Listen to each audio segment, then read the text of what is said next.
El ser humano, todo su contexto, integralmente.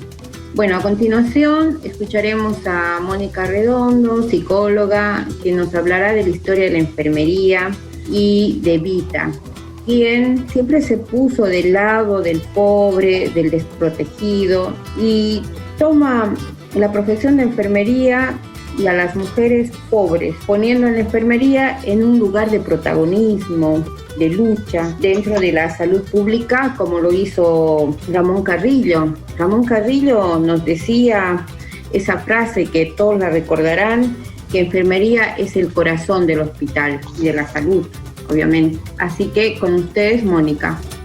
Bueno, la columna de hoy vamos a hablar de enfermería, pero vamos a hablar de la historia de enfermería.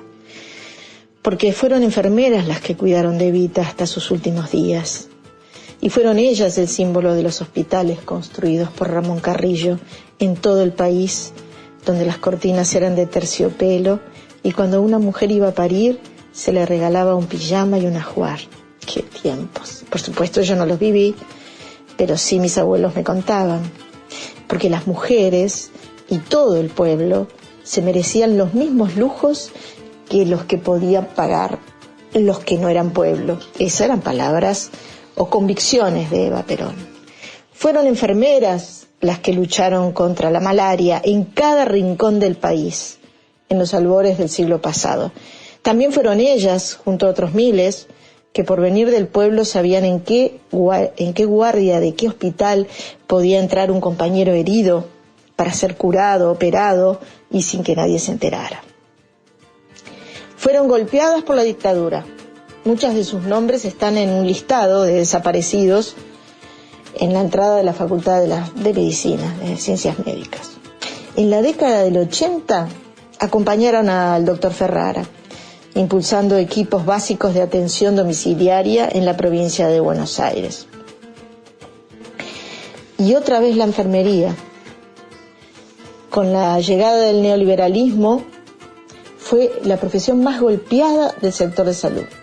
Los peores sueldos, la mayor cantidad de horas de trabajo, las peores condiciones laborales en la ciudad de Buenos Aires, en Cava, el ninguneo en relación a su profesionalidad. Parece que las enfermeras y los enfermeros no son profesionales, no se merecen ese título.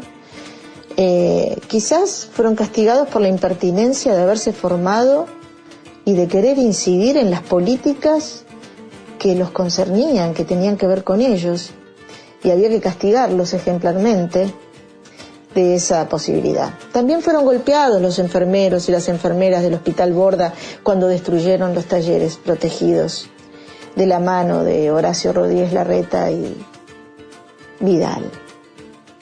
En los últimos años en Cava, enfermería, como decía anteriormente, ya no es reconocida como profesión. Tienen contratos de administrativos. Ni siquiera eso. No se les permite reconocerse como profesionales. Y por supuesto, sus condiciones laborales son aún peores.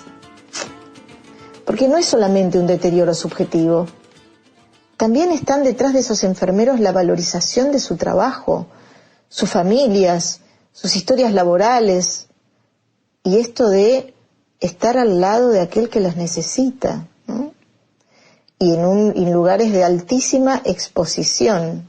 Son los pilares de cualquier sistema de salud.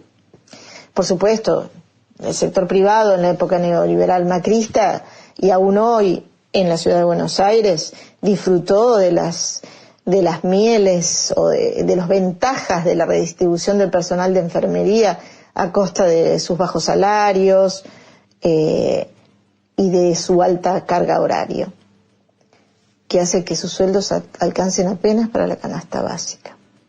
Esta pandemia puso blanco sobre negro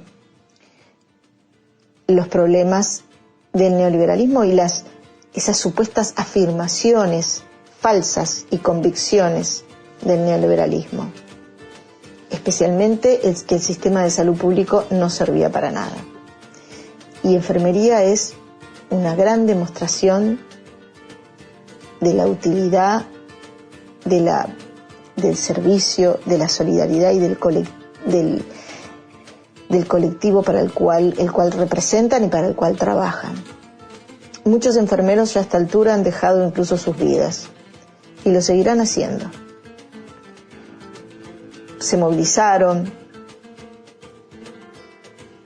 dijeron lo que les pasaba, como cuando yo era chiquita, piden pan, piden queso, eso me decía mi abuela. Les dieron hueso y casi les cortan el pescuezo. Larreta y Quirós son responsables de esta situación. Yo quiero estar con ellos. Quiero estar con ellos a la hora de la luz. Quiero estar con ellos en esta lucha ardua por su reconocimiento. Esta es una brevísima columna acerca de la historia de enfermería. Frente a las enfermedades que genera la miseria, frente a la tristeza, la angustia y el infortunio social de los pueblos, los microbios, como causas de enfermedad, son unas pobres causas. Ramón Carrillo.